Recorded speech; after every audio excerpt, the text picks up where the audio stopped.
이라고 하면 성례라고 하면 두 가지를 여러분 기억내시면 됩니다. 하나는 성찬이고요.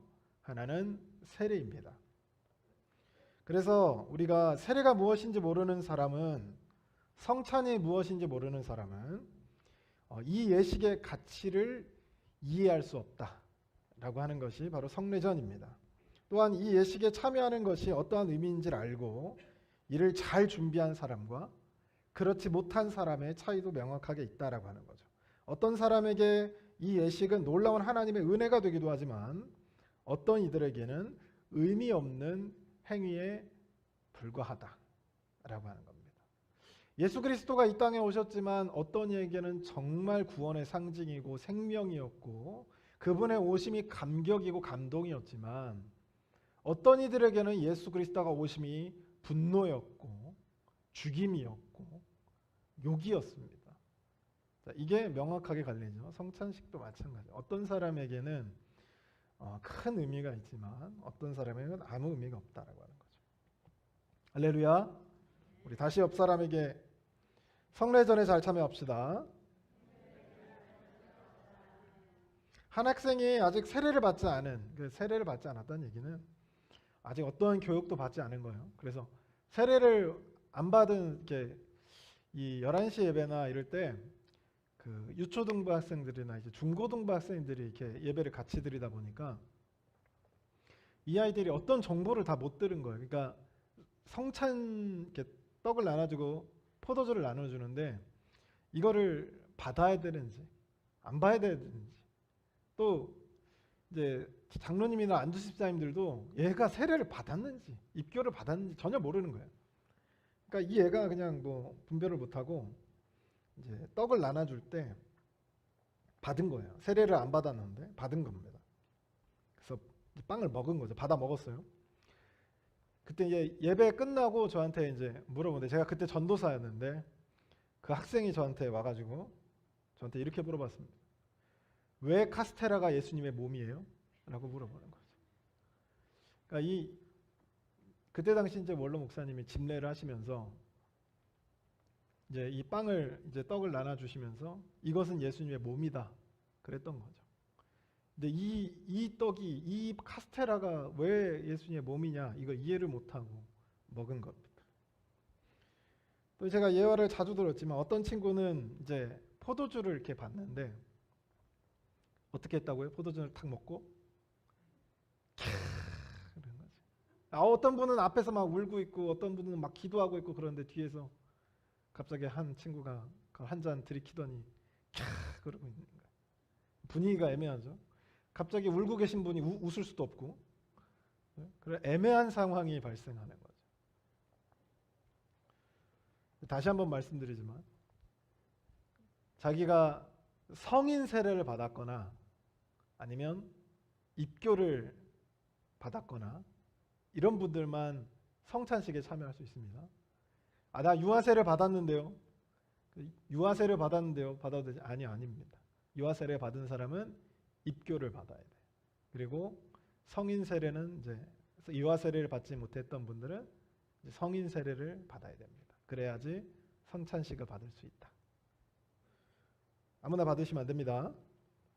우리가 그래서 오늘 그 세례와 성찬에 대해서 우리가 말씀을 좀 나누려고 하는데, 그 로마 카톨릭, 그러니까 우리가 흔히 아는 천주교는 7성례라고 얘기합니다. 7가지 성례가 있어요. 거기에 뭐 결혼도 들어가 있고요.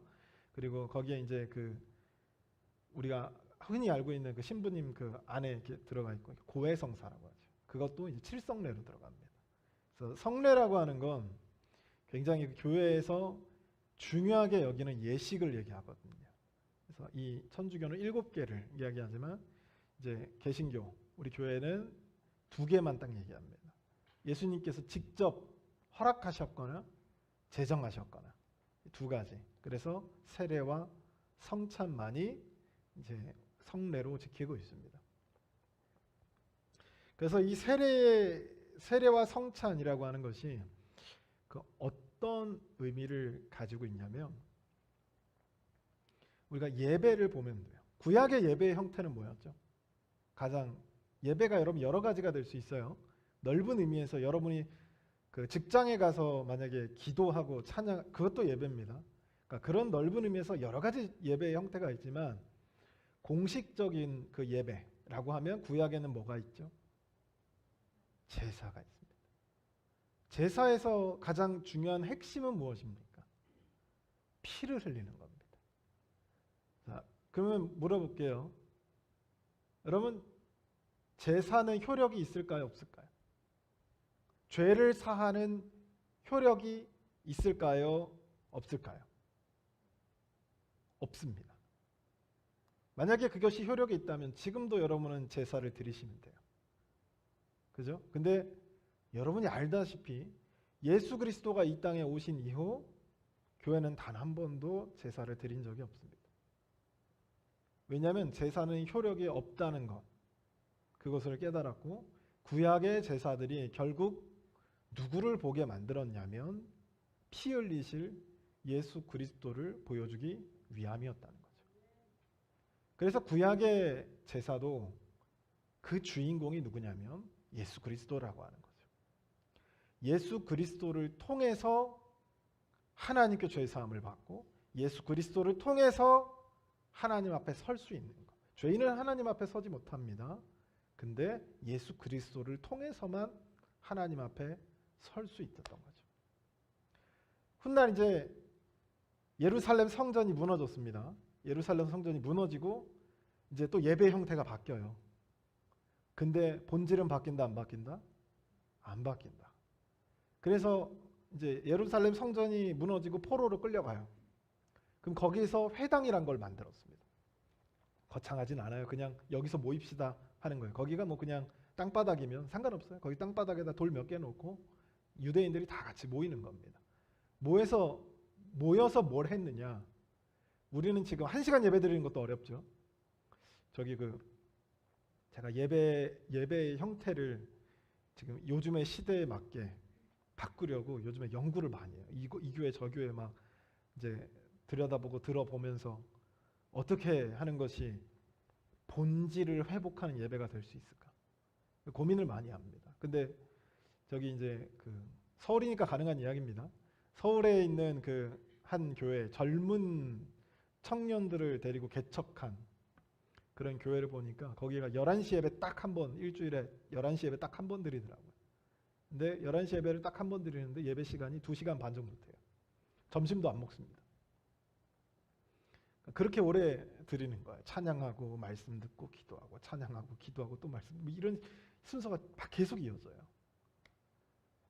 이 예배 형태는 계속 바뀌어 왔던 거죠. 근데 유대인들은 말씀을 그때 당시 뭐 할 수 있는 게 없어요. 그 돌이 있는데 흙 있는데 앉아가지고 할 수 있는 게 없어요. 그들이 뭘 했냐면 우리가 잘 알고 있는 것처럼 예레미야서, 이사야서 얘기하는 메시아가 오실 것이다. 우리를 구원하실 메시아, 우리에게 새 생명을 주실 메시아가 새로운 하나님의 나라를 여실 그 메시아를 하나님께서 보내주실 것이다. 이 말씀을 중심으로 말씀을 읽는 거예요. 그러면 여기 방금 입교한 친구들 있잖아요. 입교한 학생들이 있으면 그 학생들이 성경책을 앞에 들고 섭니다. 성경책 우리처럼 이렇게 성경책이 좋지 않아요. 막 좀 옛날에는 뭐 두루마리로 돼 있는 것도 있었고 막 그런 것들을 들고 낭독을 하는 거예요. 그게 그들의 예배였습니다. 낭독을 하는 거. 그게 이제 성경을 읽어보시면 아시겠지만 로마서를 하나를 낭독을 하면 2시간 정도가 걸려요. 그럼 구약 성경의 한 권, 두 권, 세 권을 읽으면 몇 시간이고 그걸 읽고 있는 겁니다. 그리고 거기서 누군가가 이해 안 되는 부분들을 집으면 거기서 그 부분을 이해한 사람이 이제 그것을 설명해 주는 거죠. 이런 식으로 예배가 진행됐어요. 거기도 핵심은 뭐였다? 메시아, 예수 그리스도였다 라고 하는 거죠.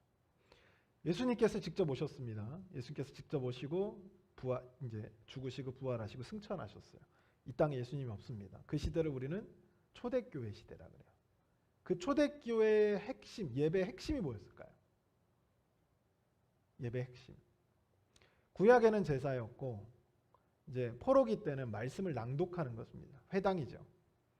초대교회는 예배의 가장 중요한 형태가 뭐였을까요? 예수님께서 방금 부활하셔서 승천하셨잖아요. 가장 핵심. 성찬식이었습니다. 그래서 우리는 지금 일주일에 한 번 뭐 이렇게 모이잖아요. 근데 이제 우리도 이제 수요 금요 예배가 있듯이 새벽 기도회가 있듯이 이제 초대교회도 그런 예배들이 새벽에도 있었고, 왜 새벽에 모였냐면 몰래 만나려고 모인 거예요. 그때는 이제 하도 박해를 많이 당하다 보니까 몰래 만나는 시간이 남들이 일어나기 전이어야 됐던 거예요. 새벽에 그래서 어떤 오해를 받았냐면 그 교회가 새벽에 가서 대체 어떤 음탕한 짓을 하느냐, 또는 뭐 자꾸 만나면은 뭐 하냐면 이들이 성찬과 세례식을 했거든요. 그래서 이제 포도주를 나눠주면서 이것은 내 피니 하면서 이렇게 피를 나눠주는 거예요. 그랬더니 이 떡은 내 살이냐고 나눠주니까 어떤 오해를 했냐면 이 사람들이 인육을 먹는다, 이런 오해를 받기도 했습니다. 즉 예배의 형태, 당시 초대교회의 가장 큰 만나면 했던 게 뭐냐면 성찬식이었다는 거예요. 할렐루야. 성찬식. 성찬식은 예수 그리스도가 우리를 위해서 어떻게 하셨는지, 무엇을 우리에게 주셨는지, 그분의 십자가를 떠올리고 그분의 죽으심을 떠올리는 것입니다. 그것이 바로 우리의 소망이 되는 것이죠.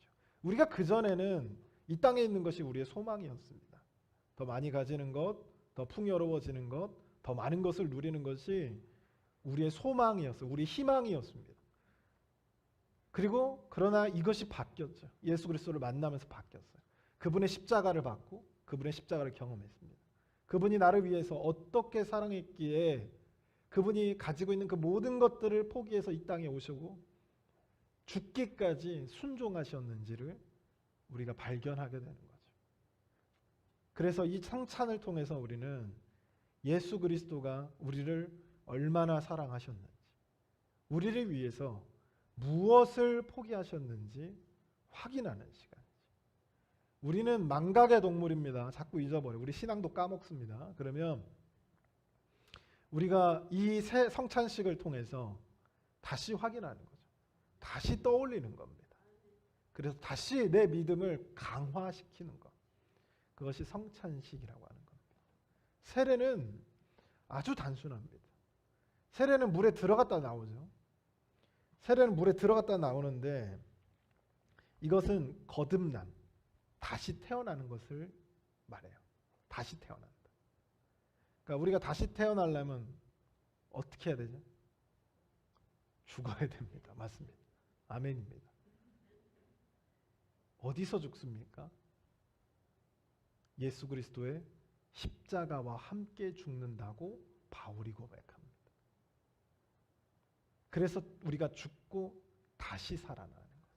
그래서 우리는 그 예수 그리스도를 만나기 전과 예수 그리스도를 만난 후에 삶이 달라집니다.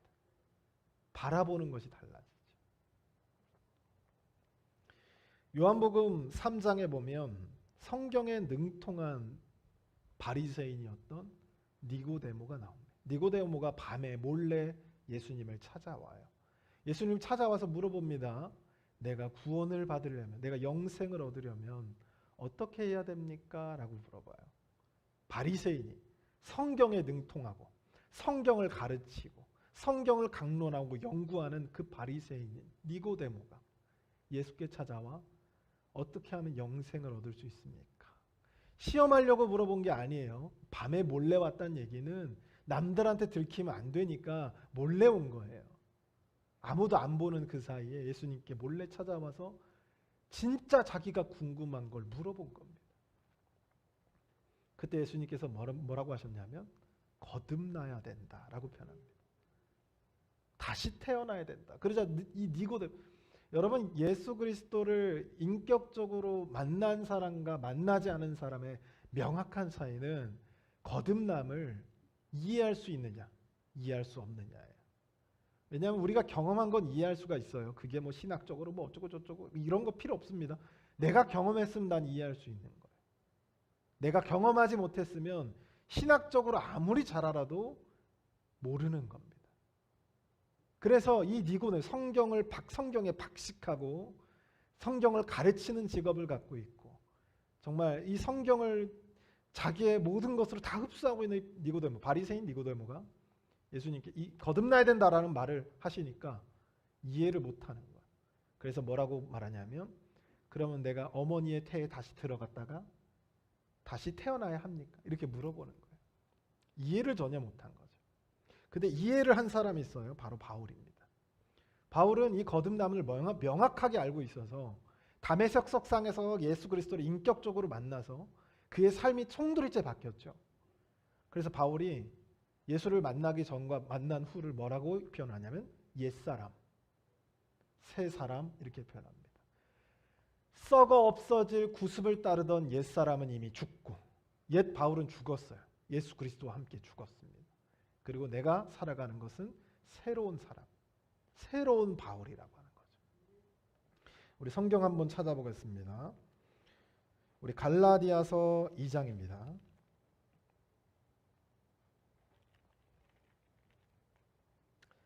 갈라디아서 2장이에요.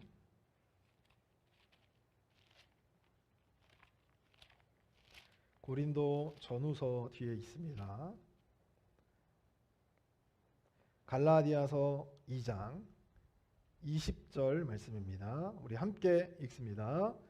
내가 그리스도와 함께 십자가에 못 박혔나니 그런즉 이제는 내가 사는 것이 아니요 오직 내 안에 그리스도께서 사시는 것이라. 아멘. 네, 여기까지 읽겠습니다. 이제는 내가 그리스도와 함께 십자가에 못 박혀 죽었고 이제는 내가 사는 것이 아니라 누가 산다고요? 그리스도가 산다. 너무나 납득이 되는 말입니다. 바울은 인생이 바뀌었어요. 삶이 바뀌었습니다.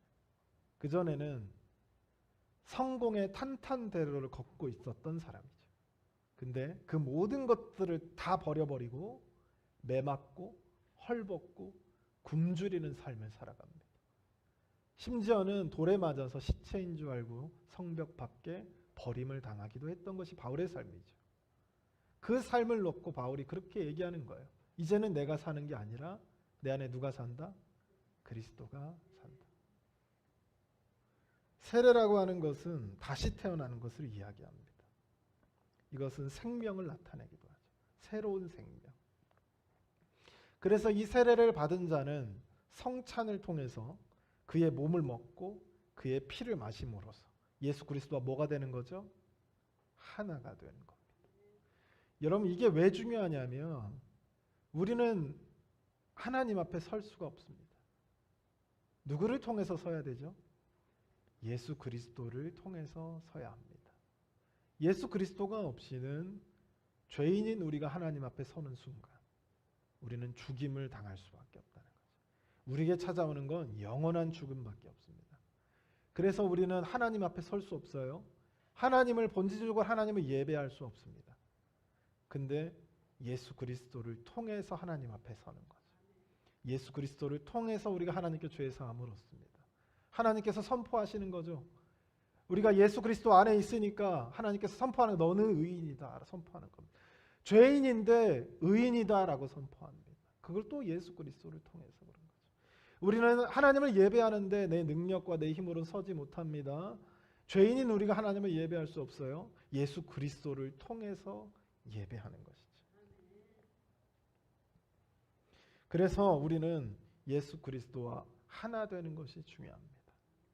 그래서 오늘 본문의 요한복음 6장에는 아주 독특하게 마태, 마가, 누가에는 그렇게 표현되지 않았는데 요한복음에는 예수님과 하나 되는 것을 강조하는데 그 하나 되는 것을 강조하기 위해서 예수님의 살을 먹는다라고 표현할 때 먹는다라고 하는 표현이 단순히 입에 넣는다가 아니라 그 살을 우걱우걱 씹어 먹는다라고 하는 뜻을 가지고 있습니다. 그래서 굉장히 입체적으로 예수님을 먹는 것처럼 내 안에 들이는 것처럼 설명하고 있는 거죠. 사랑하는 성도 여러분, 성례는 보이지 않는 것을 보이게 만드는 겁니다. 말씀이 여러분 보입니까? 말씀을 여러분 만질 수 있어요? 구원을 만질 수 있습니까? 생명을 만질 수 있어요? 이런 것들은 다 눈에 보이지 않는 것들입니다. 그래서 우리는 굉장히 보는 것이 굉장히 중요하죠. 만지고 느끼고 먹고 이런 것들이 중요합니다.